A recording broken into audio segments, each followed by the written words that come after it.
മക്കളെ ഇത്ര കഷ്ടപ്പെട്ട് അധ്വാനിച്ചിട്ട് ഇതാണ്ടില്ലേ ഈ വലിയൊരു കമ്പക്ക് ഒരു കപ്പ മാത്രമേ ഉള്ളൂ. നിങ്ങൾ എൻ്റെ മൂടൊക്കെ കണ്ടില്ല, നല്ല വലിപ്പമുണ്ട്. ഇതുണ്ടോ ഇതുണ്ടോ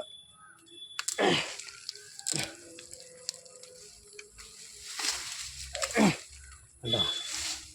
ഇതാണ്ട് കപ്പ ആ ഒന്നേ കിട്ടിയിട്ടുള്ളൂ.